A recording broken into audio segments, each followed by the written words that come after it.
Duke basketball's got to respond once again. A loss over the weekend against Pitt, but no time to sit there and hold on to that loss. A big game coming up tonight for the Blue Devils. They're on the road at Louisville. Let's talk about it and a whole lot more with our good pal, Conor ONeal from Devils Illustrated on today's episode of Locked On Blue Devils. Hi, everybody. Dick Vitale. Hey, make sure you listen, man, to Locked On Blue Devils with J.J. Jackson. He's awesome, baby. You are Locked On Blue Devils, your daily podcast on the Duke Blue Devils, part of the Locked On Podcast Network, your team every day.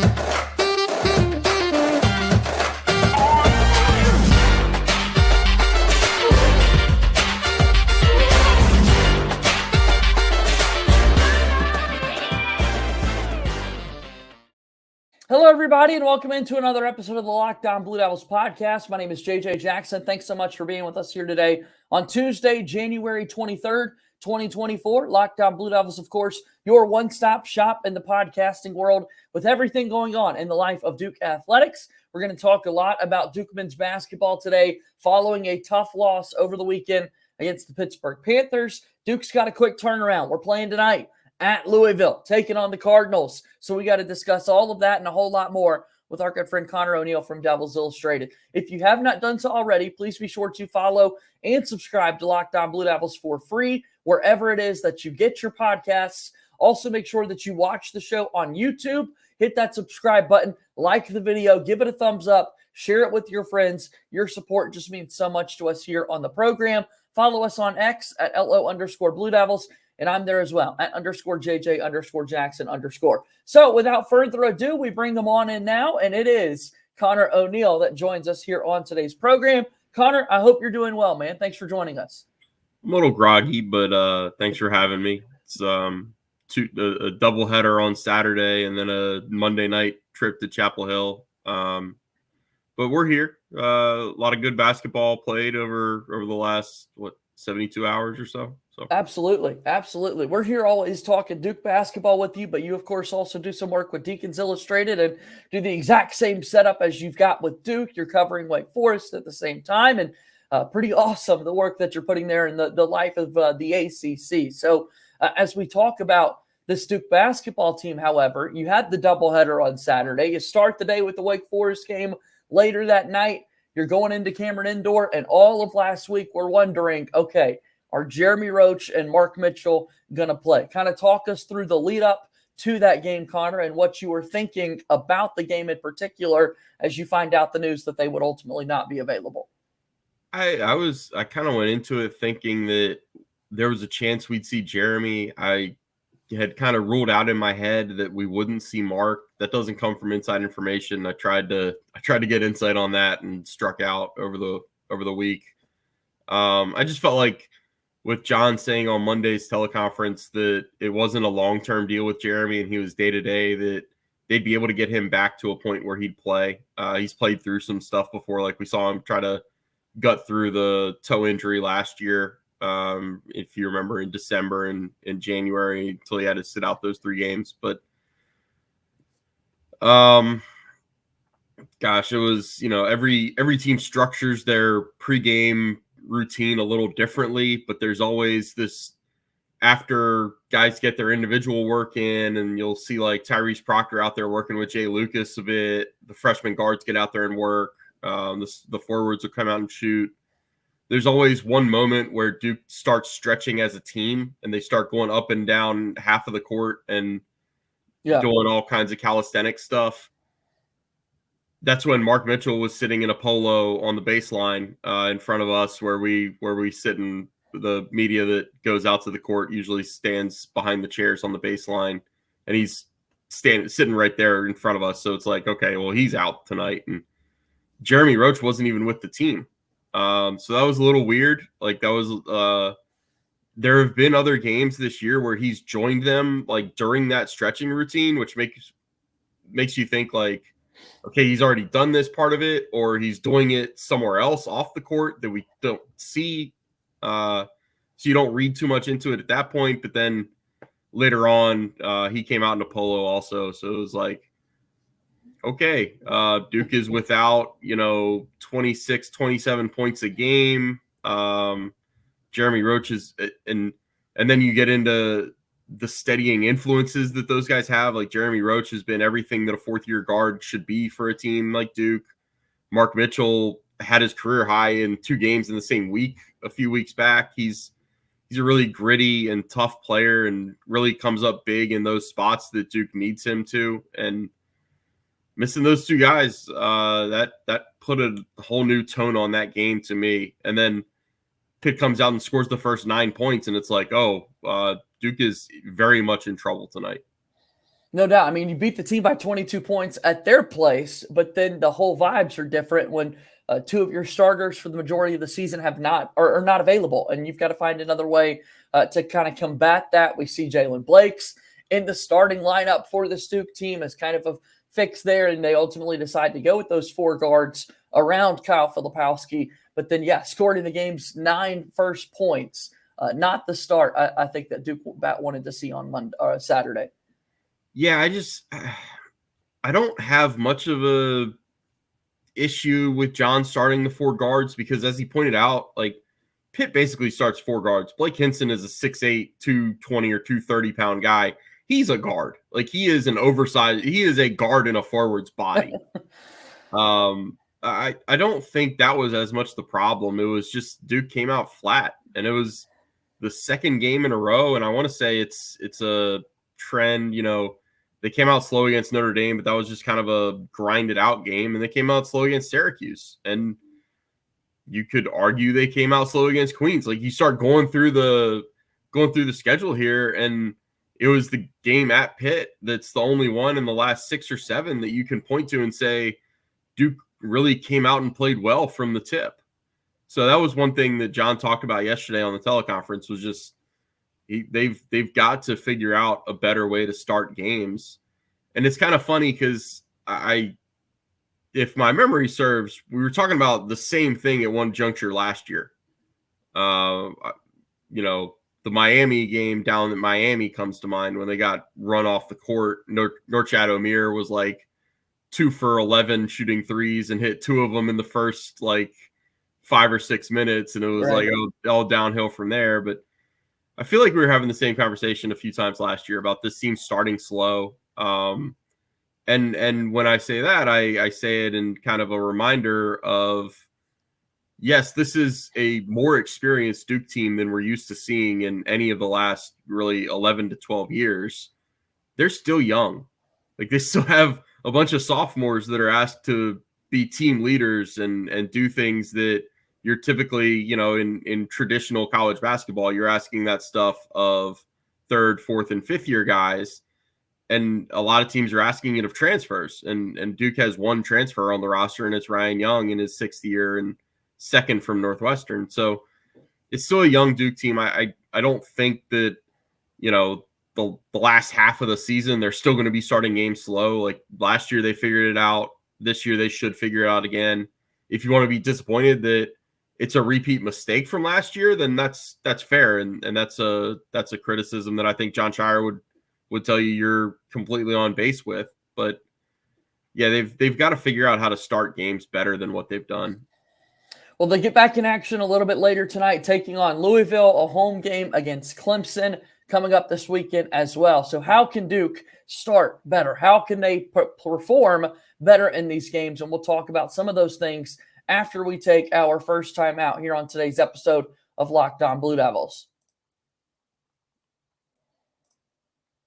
Locked On Blue Devils here today is brought to you by our friends over at FanDuel. It is conference championship weekend, and we're really excited about it. In the NFC, you've got the San Francisco 49ers hosting the Detroit Lions. And the AFC, how about those Baltimore Ravens? They're hosting Patrick Mahomes and the Kansas City Chiefs. 6 straight AFC championship game appearances for Mahomes and the Chiefs. And you can find all of the best betting action with both of these games and these 4 teams on FanDuel, America's #1 sports book. Right now, new customers get $150 in bonus bets guaranteed when you place a $5 bet. That's $150 in bonus bets, win or lose. All you got to do is put down those $5. The app is so easy to use, and there are so many different ways for you to bet, like live same-game parlays. You can find bets in the new Explore tab, make a parlay in the Parlay Hub. It's the best way to find popular parlays and so much more. So go ahead and visit FanDuel.com/lockedon and make your first bet a layup. Once again, FanDuel.com/lockedon, as FanDuel is a proud sponsor of the NFL and the Locked On Podcast Network.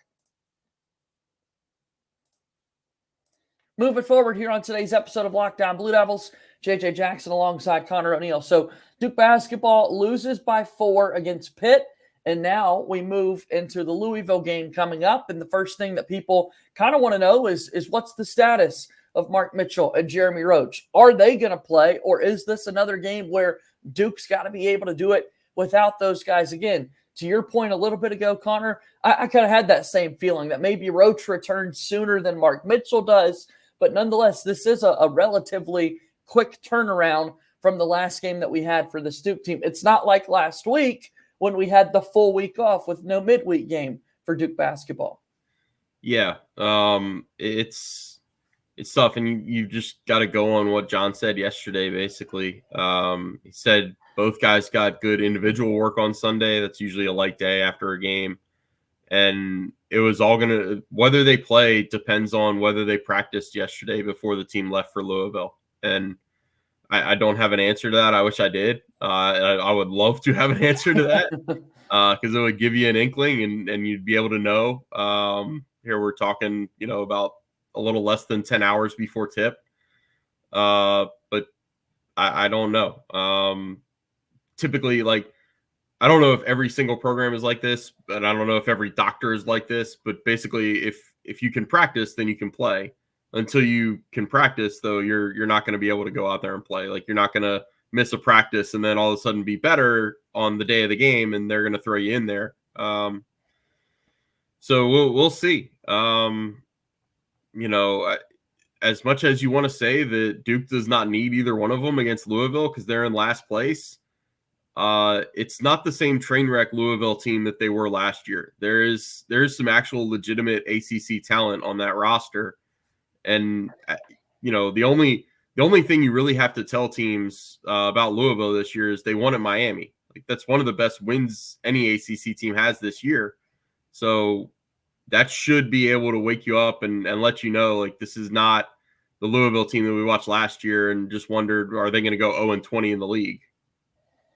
And from the Duke perspective, it's hard to win on the road in the ACC. Louisville's going to be amped up for a game like this, I would imagine. A big stage for both of these teams to be playing on as we move deeper into the conference portion of the season. On the offensive side of things, if we continue this thought exercise, assuming those guys are not available, once again, Conor ONeal, I know that you were talking a little bit about the shot selection and some of those offensive looks for Duke over the weekend against Pitt.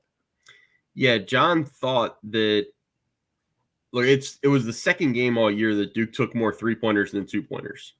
And so you're going to look at that and think if shot selection was a problem, Duke took too many threes. And that's not exactly the case. John explained, they have good enough shooters that it's not a problem if they take more threes than twos, as long as they're the right shots. And that's the caveat that you have to zero in and focus on. He thought they took some forced shots, some contested ones. Some of that was within the fabric of the game where Pitt was running away and Duke has, again, younger players that think they need to get it all back in one possession instead of just running the offense and having faith in the system that it'll work. And so that led to some missed opportunities. And Duke's offense is so good that they need to run their stuff every possession and they will get a good shot about 80 to 90% of the time. And that didn't happen against Pitt. The game flow did not set up for Duke to how do I want to say this? Have confidence in what they were doing. Pitt pretty much front ran from the 9-0 run that started the game. Every time Duke took a lead or tied the game, Pitt came back with a couple buckets in a row or another 9-0 run in the first half. So, yeah, it's going to be really interesting to see tonight if shot selection is improved, if running the offense looks better. I I don't think there's any one particular player you can zero in on. If there was, I'd say it's Tyrese Proctor. He had, I think it was 10 points in the first half and only 1 in the second half against Pitt. And the 1 in the second half was on a free throw foul shooting pointer there in the last few seconds. Just as good as he looked in the first half, and you wanted to say that was a carryover from his second half against Georgia Tech when he hit some really big shots after Jeremy Roach went down. The second half was like, oh, well, where is the Tyrese Proctor that we saw at the end of last year? Where's the Tyrese Proctor who's supposed to be a lottery pick? Duke needs that guy. But other than that, I mean, it's trusting your offensive flow and getting what you can from a All-American type player in Kyle Filipowski, from Jared McCain getting 20 last game. Caleb Foster needs to be aggressive. Like, just all that stuff needs to add up on the offensive end to better shots than what they took against Pitt. Yeah, the guard play in particular, we've talked a lot about Jared McCain, and rightfully so. You mentioned Proctor and Jeremy Roach, certainly what they've been able to do this season. But how about Caleb Foster? 16 points against Pitt over the weekend. We know he had that massive game against Michigan State very early in the season, but like 6 rebounds, 5 assists. Like, he's doing a little bit of everything, and that's been a pleasant sign to see for sure, because there was kind of that massive, I'd say, winning streak of 8 games where he was one of the players we really weren't talking about a whole lot. Mark Mitchell had those high games. Kyle Filipowski, certainly. Proctor comes back and looks great. Roach is always delivering. McCain was, and Foster wasn't the guy we were kind of talking about. All that to say, he's clearly showing his importance on this team, I think, right now. It's so interesting with Caleb Foster because he is the complete opposite of Jared McCain, personality-wise. You get in the locker room and you go to Jared McCain, and I said this on the 5 Point Play podcast earlier in the season. Jared McCain just has this like bubblicious California love energy about him that everything is exuberant. Like, I'm not even talking about the painted nails. Like, I will admit I am curious about that and still want to ask him why he does it. I take it to understand it's just a generational thing that my 34-year-old self doesn't understand and can't level with. But every time you go talk to Jared McCain, you can't help but be happy and smile. And Caleb Foster, it's not like he's negative. He just is so quiet and so reserved. And I'm not saying he's a bad kid. I'm not saying it's a bad thing that he's like that. It's just polar opposites of personalities in the 2 freshman guards.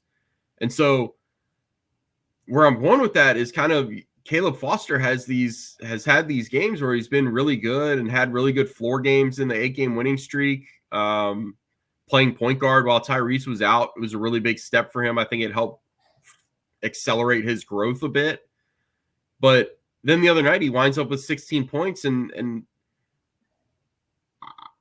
I don't remember when I learned that he had 16 points, but it was well after the game ended. Like, it was whoa, they got 16 points from Caleb Foster in this game? When? Yeah. So yeah, it's a quiet 16 and 6 rebounds and 5 assists. I think he only had 1 turnover to go with it. It's just fun to kind of think about how quiet he goes about his business, and sometimes that's what you need out of a freshman point guard. He understands his role. He blends pretty well, and he's if that one is one to build on for him, we'll see tonight. No doubt about it. Excited to see what Foster can do tonight against Louisville and how other players are going to be able to step up. Let's talk a little bit more about the Cardinals with Conor ONeal after we take our final timeout here on today's episode of Locked On Blue Devils.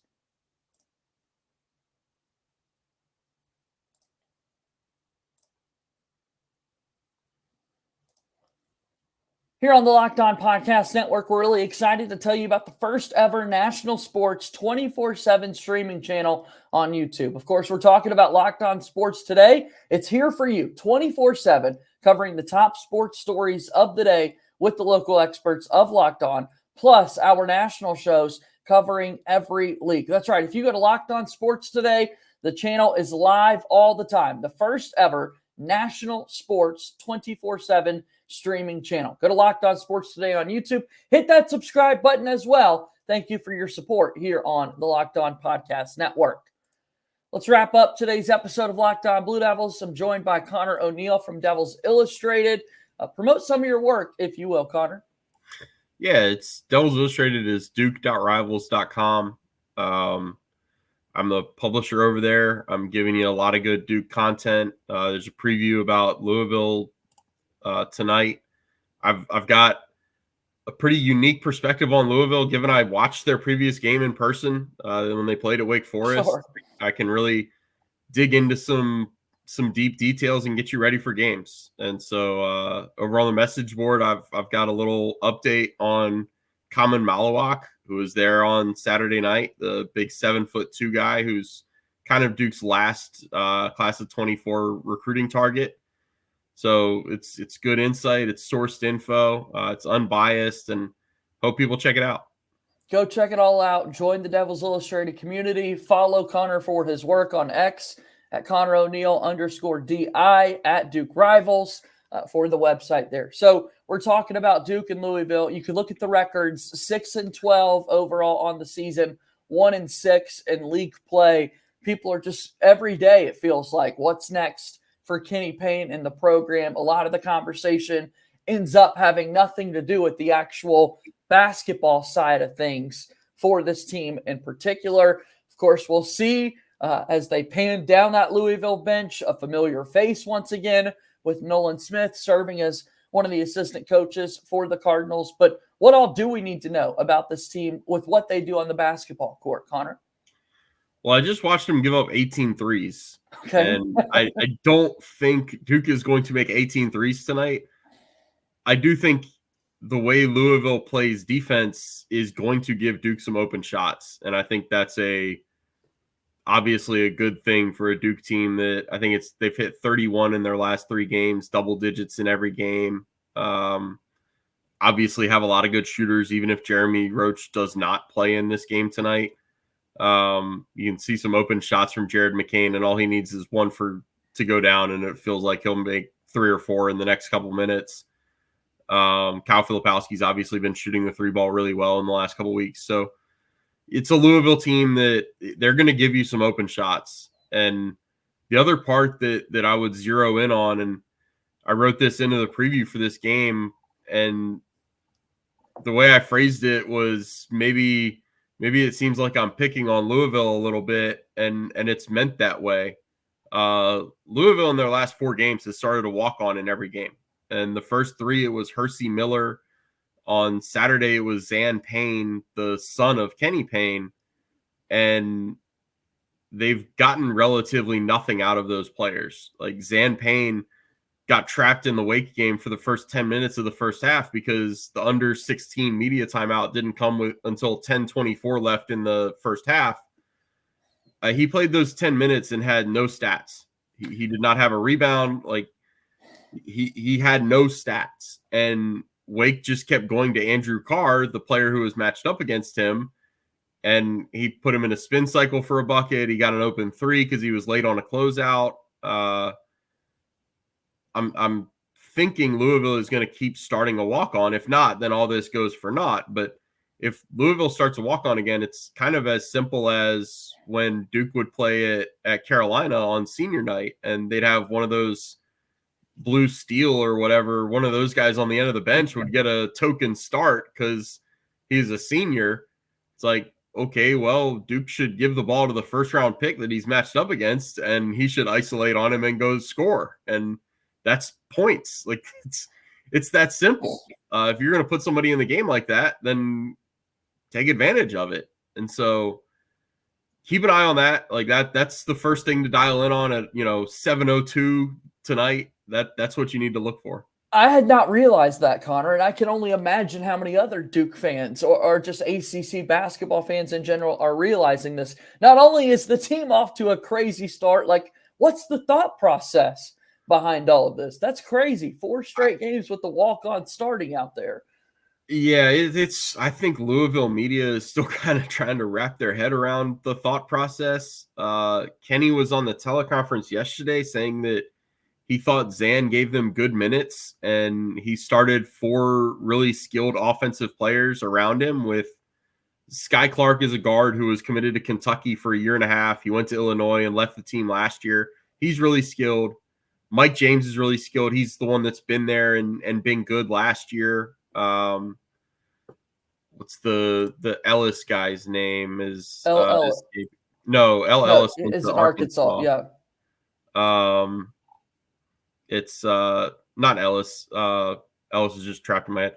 Trey White had a really good game, 17 points against Wake. He hit a lot of mid-range jumpers, and Brandon Huntley Hatfield is really good in the middle. He's become a decent ACC center. So I think Kenny's just looking for some energy, defense type stuff. And when your argument is that the game wasn't a blowout when your son was in the game, then it gets a little flimsy to me. Because he went back in there and started the first 4 minutes of the second half, and I think his only stat in that segment was 1 foul. So it's really weird. It's really interesting. It's really like I covered 3 really bad Danny Manning teams at Wake Forest the last 3 years of his tenure.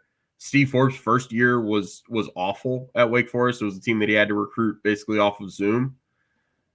In those 4 seasons, I don't ever remember a player playing the first 10 minutes of a game and not recording a stat. That's something I've never seen. Yeah. It's the Tony Snell out there making things happen and just getting some good cardio in, that's for sure. So, all right, Duke and Louisville tonight. If Jeremy Roach and Mark Mitchell do not play, talked about this a little bit yesterday, but in some ways, Conor, I think it would do a lot for this Duke team just to go get a win with this group to kind of move on, be able to be, all right, we can do this. Obviously, don't want to continue to be without Jeremy Roach and Mark Mitchell, but just to kind of get over that hurdle, flush the loss away from Pitt over the weekend, and remember that you still do have a talented roster. The depth is not where we want it to be. Would have loved to see more from TJ Power and Sean Stewart over the weekend in particular, but that's just not been the case. So, I think it would do a lot of good, though, for this Duke team if they're able to win sans Mitchell and Roach if they can't go. Yeah, and that was the thing that John said that I thought was most important after Saturday's game was he had one quote that was like, look, does it change our team that when Mark Mitchell, or was the phrasing of it is skip my mind now, but it was basically, yes, of course it affects us and changes our team to not have Jeremy Roach or Mark Mitchell on the court. That is obvious, but that should not affect how Duke rebounds. Rebounding is effort and positioning. It's barely anything to do with height about 95% of the time. And it's defensive effort. And you can have defensive effort even if you're missing your 2 best defensive players. And that has to change tonight, or Duke is going to lose to the last place team at their place. That would not be fun. So let's see how it all plays out later this evening. Duke and Louisville. And of course, we'll be reading and following your work over at duke.rivals.com. It is always a pleasure to have you here on the podcast with us, Conor. Thanks for stopping by. My pleasure. Thanks, JJ. All right, that's Conor ONeal joining us here once again. Go check out that awesome work. As he said, a lot of fun insider information that you could find out. Joining the community there. Check out the message boards with Devils Illustrated. That's going to do it for our show here today. Thank you so much for your support. As always, we're back tomorrow with a recap. Does Duke win or do they lose? I'm feeling good about Duke's chances to bounce back. Let's talk about it on tomorrow's episode of the program. That'll do it for today's show. As always, go Duke. We'll talk to you tomorrow. My name is JJ Jackson. Thank you and good day.